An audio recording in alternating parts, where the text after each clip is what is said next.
May kulanong salita na ang ibig sabihin dito ay ang pagkakaisa. Bunyog Party List. Halika na, Bunyog Party List ka na. Halika na, Bunyog Party List ka na.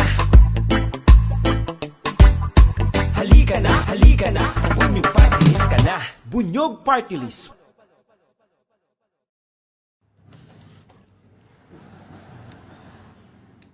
Yan, magandang araw mga kabunyog, mga kababayan. Maikling live lang natin, Kulex Soliman, ang malupit sa katotohanan. Magre-react lang po tayo dito sa nakita nating poster. Kung saan mukhang magpaparali itong Iglesia ni Cristo. January 13 yata yan, Para daw sa justice. Para daw sa katarungan. Alam naman natin, syempre yan nai-announce na po ng isang ng isang tawag dito, isang vlogger na Iglesia ni Cristo, yung kasama ni Marcoleta, nai-announce na yan. At ngayon nga, may mga kumpirmasyon na po yang sa schedule na yan na magrarally ang Iglesia ni Cristo para kay Sara Duterte. Wala namang iba na issue, kundi yung issue ni Sara Duterte ay kinakampihan po ng Iglesia ni Cristo. So ano bang reaksyon natin dito? Yun na nga po, tayo gumagalang po tayo sa paniniwalang pangreliyon. Kung yan ay paniniwalang panreliyon, aktibidad para sa spiritual na mga gawain, ano po natin yan iginagalang natin. Hindi tayo nagkokomento. Halimbawa, sample ko, yung ating mga kapatid na Muslim, pag may mga sila, yung mga selebrasyon sa kanilang relihiyon, ginagalang po natin yan. Yung mga pag-aayuno nila, yung kanilang Idil Pitir, di ba? Okay yun Mga religious belief yan. Wala pong problema. Pero, pag ang isang reliyon ay sabi natin sumasawsaw sa politika bilang reliyon, ano po yan? Subject to to commentaries. At least, hindi po yung religious belief ang binabatikos ko dito. Again, tayo ay naniniwala sa religious freedom. Pero ang binabatikos ko po dito, na sa tingin ko ay talagang hindi maganda, kung sasawsaw sa politika tapos mali, mapapahamak ang bayan sa mga ginagawa po na pagsawsaw ng politika ng mga reliyon, na sana ay inaasahan natin magtuturo po ng kabutihan sa kanilang mga miyembro. Di ba mga kabunyog, mga kababayan? Dahil ang sinasabi doon, rally daw para sa justice. Dahil tingin ba ng Iglesia ni Cristo ay inaapi si Sara Duterte? Itinuturo ba ng Iglesia ni Cristo sa kanilang mga miyembro yung 10 utos ng Diyos? Ito, pasensyahan tayo May mga kaibigan tayo Iglesia ni Cristo. Pero ewan ko kung lahat ng mga Iglesia ni Cristo na mga miyembro nila ay sang-ayon dito sa parali na ito. Tinuturo ba ng Iglesia ni Cristo yung huwag kang magnanakaw? Di ba? Basic yun Hindi natin kailangan ng masyadong malalim na kaalaman sa Biblia para malaman natin na ang pagnanakaw ay masama. Huwag kang magnanakaw. Huwag kang magsisinungaling.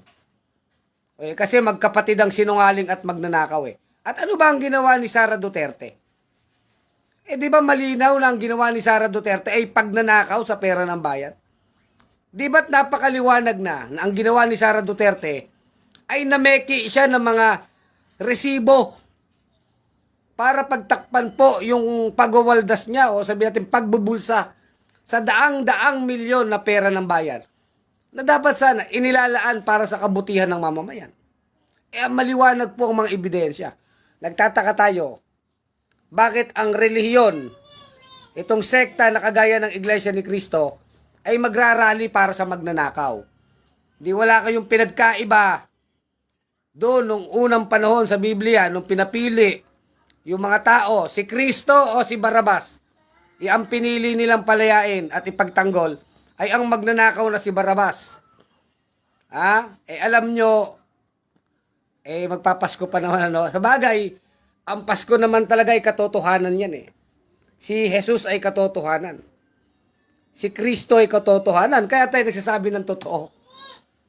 Di ba? Yun lang ang aking reaction dyan. Kung yan ay isang spiritual, religious activity, okay yan. Hindi tayo magko-comment kasi religion yun eh. Hindi kayo kumakain ng dinuguan, ayaw nyo mag-Christmas party. Kasi mga iglesia ayaw nila ng Christmas party, bawal sa kanila yun. Mga ganyan, okay lang yan. Paniniwalaan nyo yan eh. No comment ako doon. Kasi nagre-respect tayo ng paniniwalang panrelihiyon. Pero isasawsaw nyo ang inyong sekta sa isang political na issue na ang issue ay pagwawalda sa pera ng bayan at kinakampihan ng Iglesia ni Cristo ang magnanakaw na si Sara Duterte at ang mga Duterte na mamamatay tao. Anong klaseng relihiyon yan? Anong klaseng iglesia yan? Di ba? Total, sumausaw kayo dyan, mababatikos kayo. Yan ang sinasabi ko. Hindi ako mambabatikos ng mga paniniwalang panrelihiyon. Pero kung sumausaw kayo sa politika, mababatikos. At ito nga ginagawa natin. Yan ang aking reaksyon. Kung kayo, lalo ang pamunuan ng Iglesia ni Cristo, anong klaseng konsensya meron kayo? Anong Bibliyang binabasa ng mga tagapamahala ng Iglesia ni Cristo kung magrarally kayo para kay Sara Duterte? Anong Biblia yan ginagamit nyo? Baka aklat ni Judas yan o aklat ni Satanas ang pinagbabasihan ng mga namamahala sa Iglesia ni Cristo dahil handa nyo ipagtanggol ang magnanakaw, ang manluloko, ang bastos. Itong sila Duterte na mamamatay tao, na nabulgar na dyan. Anong klaseng relihiyon yan? Relihiyon yan ng mga Judas at Satanas. Pasensya na sa mga kaibigan ko iglesia. Kung religious, again kung religious activity lang yan, no comment ako.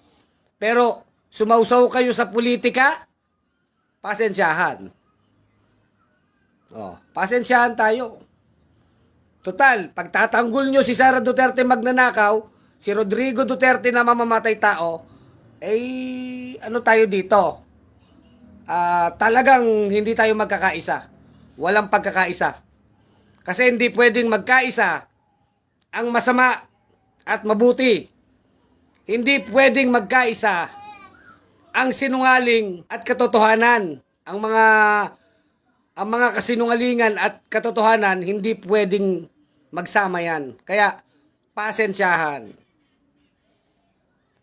In as much as talagang tayo naman ay nagre-respeto ng relihiyon, paniniwalang panrelihiyon, pero kung ang relihiyon o sekta ay sasawsaw sa issue ng politika at kakampihan ang mga abusado, magnanakaw at mamamatay tao ng mga politiko, kagaya ng mga Duterte, ay talagang masasabi natin, sekta ni Judas yan. Ewan ko lang kung ang mga miyembro ng relihiyon na yan ay gagamitin ang kanilang konsensya at hindi magpapauto sa mga Judas na mga kung sino nagpakanan niyang rally na yan. Pasensya kayo. Sumama kayo kila Duterte, matitikman nyo talaga ang batikos ng taong bayan. Liwanag naman. Kaya nga yung report ng Quadcom, pinakakasuhan na si Duterte. Extrajudicial killing, pagpatay ng tao, nakalagay sa 10 utos ng Diyos. Huwag kang papatay. O di ba si Duterte, siging pagsasabing, papatay ng tao, kill, kill, kill. Huwag kang magnanakaw. Ano bang ginawa nila Bongo sa Parmali? Pagnanakaw sa pera ng bayan. Sila Bongo, yung sila Sara Duterte, confidential fund, pagnanakaw sa pera ng bayan. Huwag kang magsisinungaling. Ano bang ginagawa ng mga magnanakaw? Di ba nagsisinungaling sila? Basic. Basic yung 10 utos ng Diyos. In fact, hindi lang mga Kristiyano nakakaalam yan eh. Kahit Buddhist ka, kahit Hindu ka, kahit Muslim, kahit nga wala kang relihiyon eh. Yung mga tinatawag na agnostic tsaka mga ateista.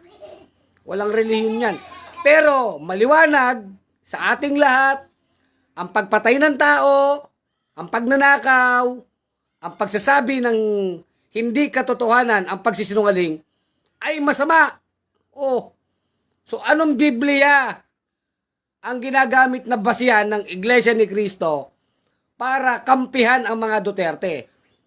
Baka Biblia ni Judas yung binabasa nila, di ba? Biblia ni Judas. Kaya ako, yung mga kasapi ng reliyon yan, mag-isip-isip kayo. Again, pasensyahan, talagang ako. Ano tayo malupit sa katotohanan. Ito yung nararamdaman ko, nakakalungkot. Ang isang reliyon ay ginagamit para pagtakpan ang kasamaan, para protektahan ang magnanakaw, para protektahan ang mamamatay tao. Saan kayo nakakita ng ganyan? O di ba yan si Kibuloy ganun din? Niluko ang mga miyembro niya. Ginamit ang kanyang sekta-sekta. Anong ginawa? Yun, yung kanyang mga miyembro na mga batang babae, ginahasa niya, nirape niya. Yung kwarto ni Kibuloy, malapit dun sa kwarto ng mga babae na sinisipingan ni Kibuloy. At hindi lamang po pangre-rape, pang-aabuso sa mga miyembro. Di ba ganyan ang ginawa ni Kibuloy? Ginamit din ang salita ng Diyos. Pero hindi naman pala salita ng Diyos talaga yon. Salita ni Satanas pala. Dahil ang ginagawa ay gawain ni Satanas. Di ba? Yan ay katotohanan eh. Nasaan na si Kibuloy ngayon? Nandun, nakakulong. Ngayon, gayan din ba ang Iglesia ni Cristo? Total, sumasawsaw kayo sa politika, mababolja kayo. Again, nire-respeto ko yung karapatan nyo naman yan eh. In fact, hindi ko naman sinasabing hindi nila karapatan yan. Karapatan nyo yan, mag-rally kayo.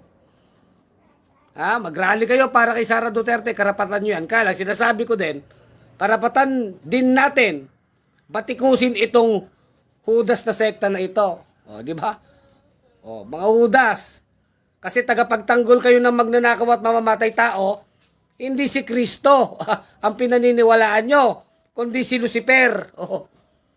Napakaliwanag nun. Hindi si Kristo, si Lucifer, demonyo. Pero kung kayo lang kung anong ginagawa nyo sa reliyon nyo, pag ano kayo dyan, prayer rally, kung ano, wala problema. Pero isasawsaw nyo ang sekta nyo sa politika, ano kayo? Sana mag-isip-isip itong mga namamahala sa Iglesia ni Cristo. At sana yung mga miyembro ng Iglesia na yan, mag-isip-isip din kayo.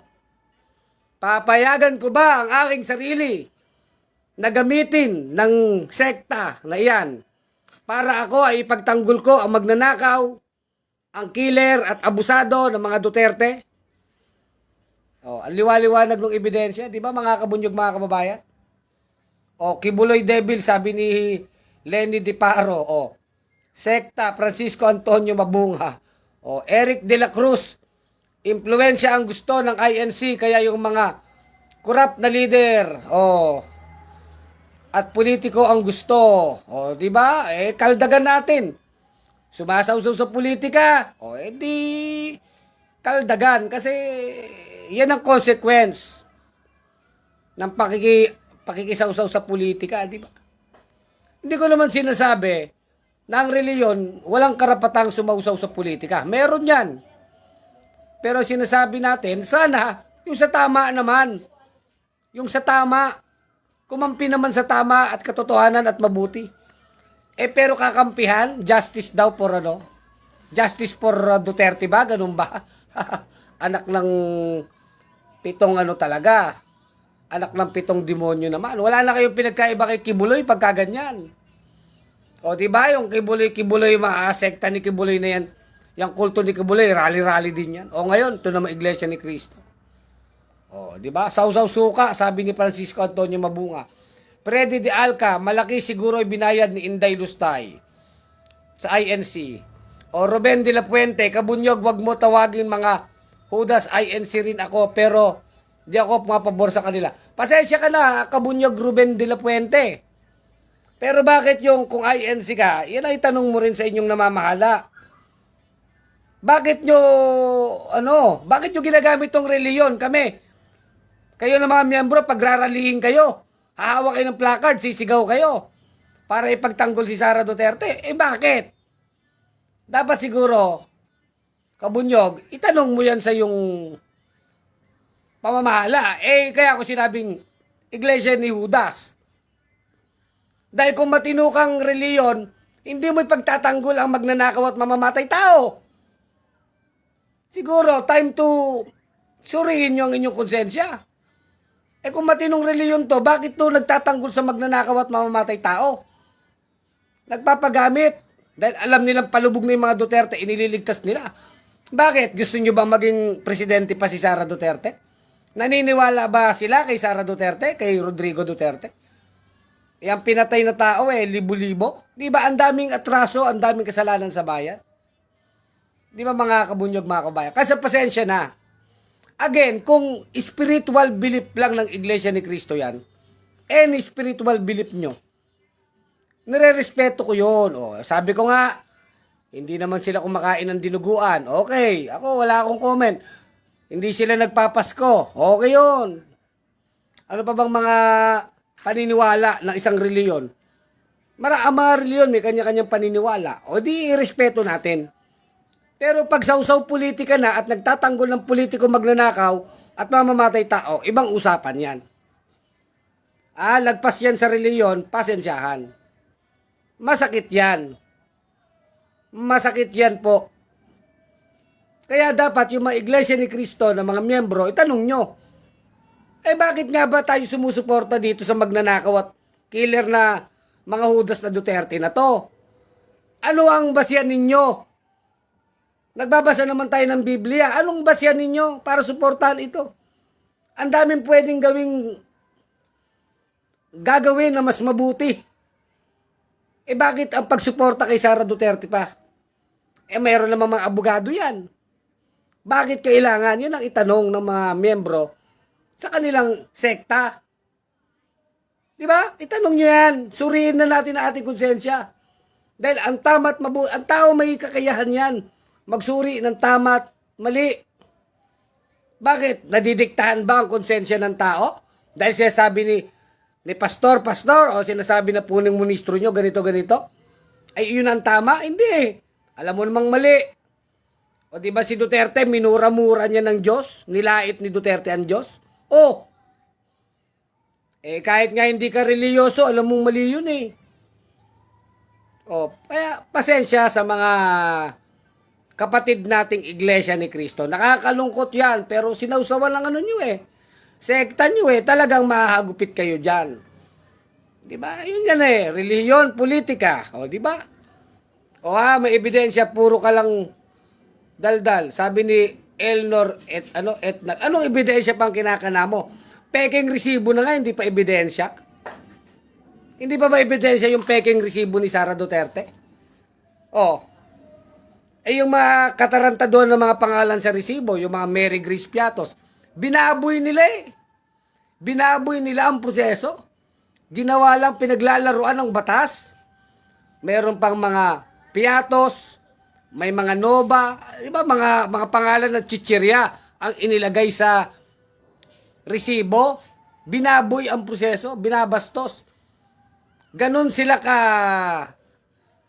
katarantado. Tinatarantado ang sambayan ng Pilipino. Habang maraming Pilipino naghihirap. Di ba? Ang liwanag Pera-pera Kabunyog. Anong pera-pera? Walang pera-pera sa Bunyog. In fact, ang panawagan ng Bunyog sa January 18, Sabado, sa EDSA PPM, suportahan ang impeachment ni Sara Duterte. Di ba? Walang bayad yun. Volunteer yun. Wala namang pera ang Bunyog Anong pera ng Bunyog? Wala. Sa Bunyog, pagmamahal sa bayan Rodel Dakis, marami ang itiniwalag sa INC pag tinuloy nila ang pagsuporta kay Inday Takaw. Tama. Magkaalaman ng konsensya. Ang paalagaan nyo yung konsensya. Kung alam nyong mali, huwag nyong gawin. Di ba? Pag alam nyong mali, huwag nyong gawin. Ganun lang. Nung panahon ba ni Kristo? Ganun din eh. Pinapili mga tao. Si Kristo, si Barrabas na magnanakaw. Ang sinuportahan ng mga tao sa sulsul ng mga leader relihiyon noon, si Barrabas, kaya gusto lang palayain si Barrabas, di ba? Nangyayari pa rin sa buhay natin ngayon eh. Bakit susuportahan mo si Sara Duterte, si Rodrigo Duterte, si Pulong Duterte, nasangkot sa droga? Diba? Anong katarantado? Si Michael Yang, drug lord, sinasabi, involved sa Pogo. Duterte. Yung Pogo, Duterte. Bakit susuportahan nyo yan? Si Kibuloy, best friend ni Duterte. Best friend ni Duterte, si Kibuloy. Pinagtatanggol ni Duterte ang ginagawa ni Kibuloy. Sinusuportahan ng Iglesia ni Cristo yung mga Duterte. Sige nga, anong moral nyo? Anong moral justification nyo ng mga Duterte o ng Iglesia ni Cristo? Sige nga, paliwanag nga ng mga namamahala dyan. Ako talaga, bibirahin ko yan. Again, kung religious, lang yan, activity, wala akong comment. Pero political activity yan eh. Pasensyahan tayo. Di ba? Brenda R. Ortiz. Brenda R. Ortiz na kabunyog natin sa Bataan, ha?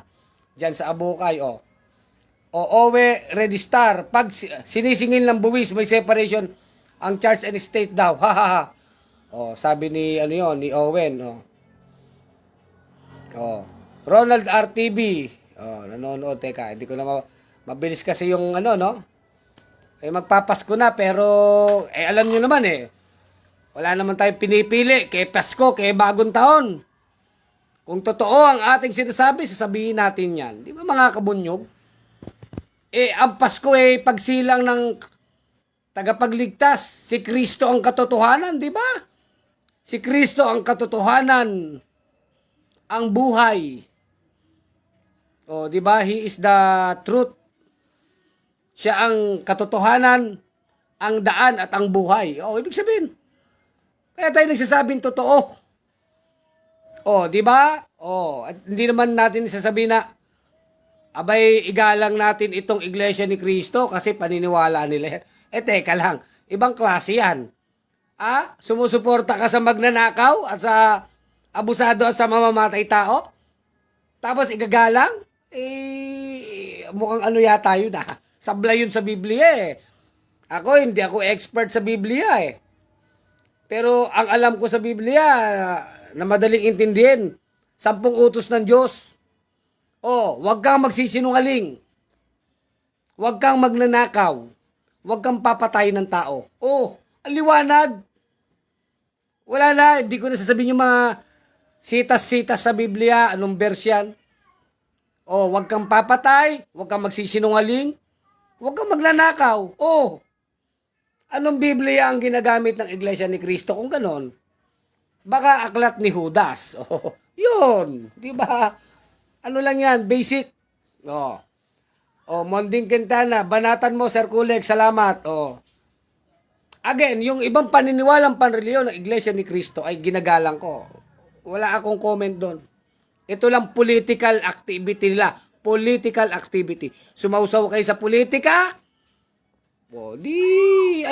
baboljakin namin kayo sa politika. Yung reliyon nyo, inyo yan. Kung gusto nyo, kayo maligtas, okay yan. Paniniwala nyo yan Hindi ko yan babatikusin. Anong gusto nyong paniniwala nyo? Di ba? Sabi ng Iglesia sila maliligtas. Okay. No comment. Pero yung politika na sinasawsawan nila, may comment tayo. Politika At ang masama dyan, pinagtatanggol si Sara Duterte at itong pamilya Duterte na sangkot sa droga, patayan, pagnanakaw, kasinungalingan, pang-abuso. Minura nga ang Diyos di ba? Di ba? Ang liwanag ng issue, mga kabunyog. Marlon Valdez. Akala mo naman may alam taong ito, mabuti pa tumahimik ka para kalanglatang maingay, pero wala kang laman, sabi nung isa. Bakit ka nanonood ng vlog ko? Para wag kang maingayan, di umalis ka, doon ka sa mga vlogger na manluloko. Naiingayan ka pala eh. Masakit bang madinig ang katotohanan? Talagang nakakabingi ang katotohanan eh. Lumayas ka sa aking vlog, doon ka sa mga sinungaling na vlogger. Robert Ramos, Soy Kulex. Ano sabi nun? Teka. Rosa de la Cruz. Sir John 14, ano ba yung John 14? 1. Ano bang version, ha? Sabi ko nga sa inyo, hindi naman ako eksperto sa Biblia eh. Basta ang alam ko, basic, 10 utos ng Diyos, di ba? Ewan ko, yung mga taga-pamahala ng Iglesia ni Cristo, kung alam yung 10 utos ng Diyos. Joseph, teka lang. Malaki daw binayad ni Inday, wala namang pruweba, naluko na. Ewan ko kung may binayad o wala. Ang sinasabi ko lang, hindi binabatikos ko yung parali ng Iglesia ni Cristo. Pati mga miyembro nila na wala mang kamalay-malay, dinadamay dyan. Siyempre, susunod ang mga miyembro, sinabi ng kanilang pamamahala eh. Tony Lopez, baka malaki ang bayad. Di ba? Di ko alam kung binayaran o ano, di ba? Basta tayo, sinasabi natin, yung parali ng Iglesia ni Cristo, poprotektahan nila ang magnanakaw at mamamatay tao. Sige lang, ikaw ang, si Soldero Lugsana, nagagalit kayo. Samboy Sam, mga demons laya sa vlog. Doon kayo sa kapwa nyo demons. Di ba? Ako, di ako nagbabanal-banalan.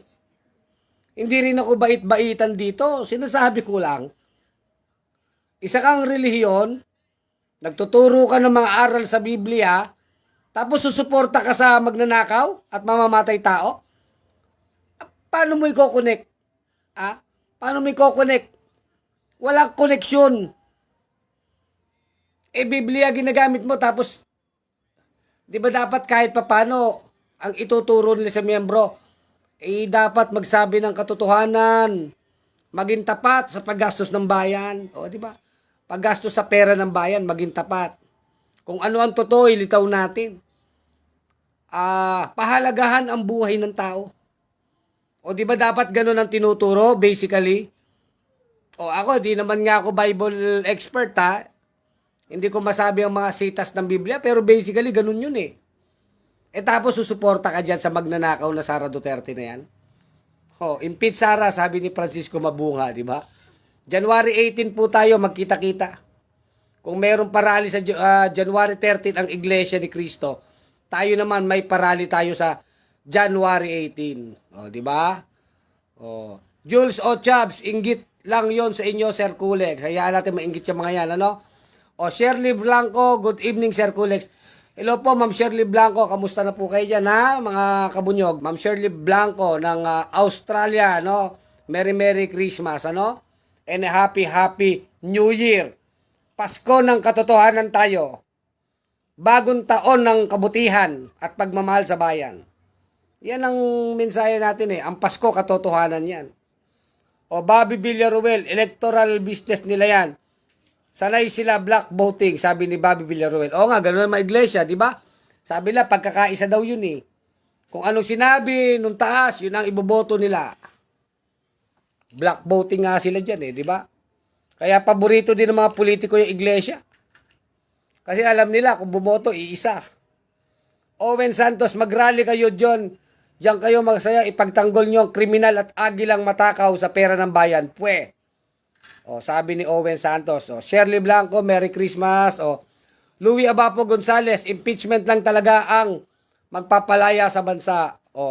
Winnie D. De La Cruz, Ronald RTV, malaki bayad dyan. Nila Briso, matagal na yan bayaran si Manalo. Ito yung mga opinion to ng mga nag-aano sa atin. Nagko-comment, Brenda R. Ortiz, alam ng mali. Wag nang suportahan. Magandang gabi po watching, sabi ni Brenda R. Ortiz. Salamat kabunyog Brenda, ha? Ricardo Tumanggil, kaya tama si Brother Eli Soliano sa mga INC. Alam nyo, hindi ako sa mga religious debate. Lagi naman ang prinsipyo natin. Kung religious, nga yan, religious belief, i-respect natin yan. Sabi ni Iglesia, sila lang ang maliligtas. Sabi ni ito namang mga ibang sekta, sila maliligtas. Di okay. Ako, di man ako ko-comment dyan eh. Relihiyon yan eh. O, di, kung ikaw maliligtas, di maging mabait ka. Maliligtas ka pala eh, di ba? Ganun lang yun eh. Ako, ganun lang ako eh. Pero kung yan ang paniniwala mo, di okay. I will not debate on that. Hindi ako kukontra. Di maganda, maligtas ka. O, di ba? Ay, magpakabait ka. O, di daw sila naniniwala sa Pasko. Okay. Pero umattend ka ng Christmas party. Okay. Bakit naman ako magbatikos? Ganyan ako eh. O, hindi ko makain ng dinuguan. Okay. Kumain ka na lang ng ibang ulam. Ayaw mo pala eh. Ako, kumakain ako, masarap. O. Respect yung tawag doon. Kasi religious belief yon. Pero pag politika na, iba na yan. Huwag mo sabihin na, ang pagtatanggol ko kay Sara Duterte na magnanakaw, ay parte ng aking paniniwalang pareliyon. Ungas ka. Hindi naman paniniwalang pareliyon yan eh. Paniniwalang ano yan eh. Pagkapanatiko na yan eh. Iba na yon. Hindi na paniniwalang pareliyon yun eh. Pagtatanggol mo si Sara Duterte, hindi na religious belief yan. Anong tawag mo doon? Ungas ka. Nagtatanggol ka sa magnanakaw at sinungaling eh. Pineki na nga ang resibo. Ako basic na lang. Pinapatay na nga ni Duterte yung mga tao. Binabayaran na nga ang ulo. Mapapatay sa drug war. Di ba nabuking na yan? Kahit paiyak-iyak pa si Tumbongo. Wala eh. Nabuking ang mga katarantaduhan nyo. Ang pagpatay ng tao, may babalik nyo ba ang buhay ng tao? Tapos, ikaw, Iglesia ni Cristo ka, uutusan ka, magrarally ka para kay Sara Duterte, kay Rodrigo Duterte. Para ba kay Cristo yan? Sige nga. Hindi na religious belief yan. Political belief nyo yan. Namang masama, ang political belief ng mga tagapamahala nyo, alam mo yung sinusupalpal sa mga membro at para kayong robot na pinasusunod, pagka ganyan, pwede naman kumontra. Iba na po yata ito, di na to religion eh. Politika na to eh. Di kami papayag dyan. Mag-isip kayo, di ba? Again, ako kung religious belief, irespeto natin. Maliwanag nakukuha nyo naman siguro. Kung religious belief, okay. Political, magtatalo tayo dyan. Ganun lang po kasimple. Di ba? Lenny G. De Leon. Hindi sila naniniwala sa Pasko, pero natatanggap ng pamasko. Okay. Ako naman, di ko naman binabatikos yun, kabunyog Lenny. Di nga sila naniniwala sa Pasko. Di okay. Di wag kayo magpasko. Ano naman sa akin? Ano naman sa atin yun? Basta tayo, magpapasko tayo. No big deal. Walang problema dun eh. Pero mag-rally kayo para kay Sara Duterte, malaki problema natin dyan. Talagang buljakan tayo, di ba? Kasi magnanakaw yan, mamamatay tao yan eh, di ba? Yung mga Duterte na yan, Sabi ni Joselito Samson, sa presinto ka na lang magpaliwanag, Kulex. Ikaw, lumayas ka sa vlog ko. Lagi ka naman nakasubaybay sa vlog ko. Kunwari pa kayo. Itong mga DDS na, si Joselito Samson, katagal-tagal ko na nagbablog, lagi ka nagko-comment dyan. Tuntua ka. Ang tiyaga mo rin eh, di ba? Ikaw ang sira ulo eh, no? Ayaw mo pala sa sinasabi mo, bakit ka nakikinig? Diba, simple lang yan eh. Malaki din tama sa ulo ng mga dutards sa to, no? Parang panonood ng TV yan eh. Hindi mo pala gusto yung pinanonood mo, bakit ka nandito? Lumipat ka ng channel, di ba? Mga bobo talaga to, mga dutards sa to, no? Tagal-tagal mo nagko-comment sa akin. Anyway, Merry Christmas pa rin sa inyo mga dutards. Dasal ko pa rin na matagpuan yung katotohanan, di ba? Hindi ako nangangaral ng reliyon ha. Ako, katoliko ako, pero again, di naman nga ako relihiyoso eh. Hindi ako nangangaral ng relihiyon. Reliyon nyo yan. Re-respeto ko yan. Pero pag mga political na mga issue, talaga magkaiba tayo ng pananaw. Ganun talaga yon. Di ba? Elmar Pernya. Ito wag naman ganoon. Medyo bad naman yung comment mo, Elmar, no? Di ba? Wag ganoon. Ano lang tayo, dissenting comment naman tayo, di ba? Eduardo Rag. Ayos pala reliyon na yan. Iglesia ni Kristo, pinagtanggol ang mga korap sa gobyerno. O parang si Kibuloy pala yan. Kaya nga, yung nyari ng ating komento, di ba, Kabunyog Eduardo Urag. Ano nangyari sa reliyon nyo? Bakit nagtanggol na kayo dyan sa politiko, di ba? Oh. So, Shirley Sarion, so true ka dyan, Kulek. Salamat ka, Kabunyog Shirley Sarion. Oh. Christopher Mondihar, yung mga DDS na dito sa vlog mo, sir, mga bugok ang utak niyan. Oo nga, kaya nga yung bugok na utak nila nakakalog dito Kaya natitrigger yung mga bulok kung may utak, di ba? Swerte nga kung may utak pa, di ba? Christopher Mondihar, di ba? Pero yan natin, gusto nila makinig dito di ba? O Mila Bianino, Merry Christmas, Sir Kulex. Sa lahat na kabunyog, salamat Mila Bianino. Ang dami nanonood sa atin, ano? Sabi ni Arnel Laborte, Ruben de la Puente, sa akin lang brother, agree ako sa'yo. Grabe naman yung mga kasama mo pagkampiyan nila sila Duterte. Nga naman. Siguro, klaro, masama yung mga Duterte. Nakita natin sa pagdinig sa mga hearings. Nga naman, di ba, Arlen Laborte. Iyaw mo na, si Ruben de la Puente, Iglesia ni Cristo siya, nasasaktan din siya. Naiintindihan ko ang damdamin mo. Kabunyog Ruben de la Puente. Pasensyahan talaga kasi sumausaw yung iglesia sa politika Sabi nga, kung relihiyon lang yan, no comment ako dyan, di ba? Ako talaga, very tolerable ako sa mga paniniwalang panreliyon. In fact, may mga kaibigan nga akong saksi ni Jehovah. Hindi nagbe-birthday yung mga yon. Okay, ayaw mag-birthday Gano'n yun Hindi nga sila bumoboto yung mga saksi ni Jehovah. Pero, wala, okay yun Hindi kayo bumoboto. Hindi rin sila nagpupulis yung mga gano'n. Saksi ni Jehovah, ganyan, di ba? Pero, nire-respeto ko sila. Meron din tayong mga kaibigang mga Muslim. Nire-respeto natin. Ano pa ba? Mormon. Mga Mormon, marami kaibigang Mormon. Hindi yan umiinom ng kape diba? Ako mahilig ako magkape. Okay, di ba? Ganun yun Kung religious belief lang, okay. Pag political, political issue, magkakaiba talaga, di ba? Magkakayarian tayo, magkakabatikosan tayo dyan, Kasi maliwanag sa bunyog, ang mali, ang tama. Ria de Mesa, mga DDS at iglesia, mga lakas tama ay pagtatanggol ang kurap at mamamatay tao.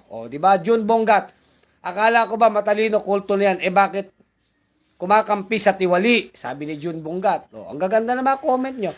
Shirley Blanco, sa sobrang panatiko mga DDS, sabi ni Ma'am Shirley Blanco, no? Kaya nga sabi ko nga sa inyo, gamitin ng konsensya, di ba? Arthur Abiog Johnson, June. So, sa Hagnam, Sabi nyo, konsensya, kaya nyo ba nasa tama ang alam nyo lang, panay hearsay. Hindi naman hearsay yun Yung bang peking resibo ay hearsay? Hindi na, peking resibo ba yun? Inamin na nga nila. Mary Grace Piatos. Nakalagay sa resibo, di panluloko. Ang tanong, may tao bang Mary Grace Piatos? Wala. Mayroon pang Nova, Chippy McDonald. Kayo naman. Hindi hearsay ba yun? Documentary evidence yun Kaya nakakalungkot bakit ganong kasarado ang utak nitong mga DDS Hindi na yun hearsay. At ang ebidensya na yan ay galing mismo sa opisina ni Sara Duterte. Kumbaga, nilubog niya ang sarili niya sa kumunoy. Dahil ang ebidensya, siya mismo nag-submit Akala siguro kasi hindi sila mabubuking. Kaya ginawa nila yung mga katarantaduang resibo na yan. Nagkabukingan, nasabugan sila sa sarili nilang katarantaduhan. Di ba? Ganun lang nangyari diyan. Kaya yung mga peking resibo na yan, na sinabmit nila sa COA, hindi na nila yan mababawi. Di ba? JR Amodia, double blade ang INC, ang mahalaga mga leader nila palaging kabig. Owe Red Star, ang sinungaling kapatid ng magnanakaw, si Sara Kim may isang magnanakaw. Ano sila? Di ba? Owen Santos, salamat. So, Sir Jimmy De Vera, alam ko nanonood ka. Merry Christmas mga kabunyog At congratulations sa mga kabunyog natin sa Pasong Putik, Quezon City ha, mabuhay ang mga kabunyog sa Pasong Putik, Quezon City. Kaonopre Cabrera, mabuhay po kayo. Ma'am Pidela Malyari, yung mga nandyan. Ma'am Judith, no, Ate Susette, no, magkakasama kami kanina, no. So, tuloy-tuloy pa rin tayo sa mga meeting sa barangay. Maging coordinator po kayo ng Bunyog Party List sa inyong barangay. Ramon Lekin, Sir Kulex, Merry Christmas. Merry Christmas din sa inyo, ha. Maging masaya tayo at lagi na nating sa ngayong Pasko magnilay-nilay tayo. Ating mga nagawang kasalanan, walang perpekto, nagkakasala tayo. Mangingi tayong tawad sa Panginoon. Pero lagi na, walang perpekto. Eh, dapat din naman na kung alam nating tama, ipaglalaban natin. Kung alam nating mali, labanan natin ang mali at kasinungalingan. Kung alam nating mabuti at katotohanan, ipaglaban natin yan. So, yan ay panahon ng pagninilay sa Kapaskuhan. Sa ating mga Kristiyano, ay pagsilang ng ating tagapagligtas na ang ating Panginoong Hesukristo. Sa ating mga Kristiyano, di ba? Merry Christmas sa atin. Mabuhay kabunyog, Sir Kulex. Salamat, Edwin, ha. Si Edwin, ano ba yun? Di ko na nabasa ang iyong apelido, Edwin. Pasensya na. Dahil mahaba nga, mabilis ang no? Sabi ni Joselito Samson, babasahin ko ba bang comment mo? Wag na. Kababawan naman yung comment ni Joselito Samson, Ariel Abalos, mga kabunyog, sugpuin po natin ang tiwali sa Pilipinas. Yes po, syempre. Edwin Contante, Contante, Edwin. Mabuhay kabunyog. Sir Kulex, tagasang ka ba kabunyog, Edwin, ha? Lawrence Mendoza, Merry Christmas, mga kabunyog, pagkakaisa. Number 87. Number 87 tayo, mga kabunyog, ha? So, hanggang dito na lang. Ate, Medays de Guzman, good evening, Sir Kulex. Hello po, Ma'am Medays. Kamusta po kayo dyan sa Japan, ha? Si Ma'am Medi Posterlosa naman ng Israel. Medays de Guzman ng Japan. Sila Ma'am Ina de la Cruz. Sila Ma'am Cathy Sanada. Sila Ma'am Erlinda Unowe, di ba? Dennis Bertilio, magandang gabi, kabunyog. Salamat. Silas Esagabagay. Go, Sir Kulex Soliman. Ipanalo natin ang Bunyog Party List. Salamat. Celes Esagabagay. Jonaben Espartero, Sir Kulex, Merry Christmas po. Salamat, Jonaben Espartero. Grace Dabuit, Escultor, Merry Christmas, watching from Lebanon. Ingat kayo dyan, ha. Kabunyog Grace, Dabuit Escultor, dyan sa Lebanon, ha. Mabuhay kayo dyan, mga OFW. Sa Hong Kong, sa Middle East, sa Kuwait, sa Saudi, no. Salamat. So, hanggang dito na lang ating vlog. Abner Manggubat, nanonood. Yan ang gusto ko sa iyo, Sir Kulex. Maliwanag pa sa sikat ng araw ang sinabi mo. Hindi makadiyos ang panig sa magnanakaw at pumapatay at sinungaling. Ibubulid sa lawa ng apoy. Di ba? Salamat po, Abner Manggubat, no? Merry Christmas tayo, no? Jesus Alparo, mga bulag at mga bingi ang mga iyan sa katotohanan. Salamat po, Nila Briso, Merry Christmas. Sir Kulex, number 87. Gilbert Enrile Ramos Jr. Nanonood. Boy Aguilar Lalisan, Merry Christmas, Sir Kulex. Kulex Soliman, ang malupit sa katotohanan sa Bunyog Pagkakaisa. Merry Christmas. Avid follower po ako since 2019. Louie Abapo Gonzales. Salamat, Kabunyog. Louie Abapo Gonzales. Tagasang ka, Kabunyog Louie, ha? June Bongat. Religious group sila. Ang itinuturo ay kabutihan. Bakit mismo pamunuan nila sumasayaw sa politiko? Utos din kaya nila 10 utos ng Diyos? Sabi ni June Bongat, no? So, Kulex Soliman, ang malupit sa katotohanan sa Bunyog Pagkakaisa. Mga kabunyog, mga kababayan, tuloy ang laban.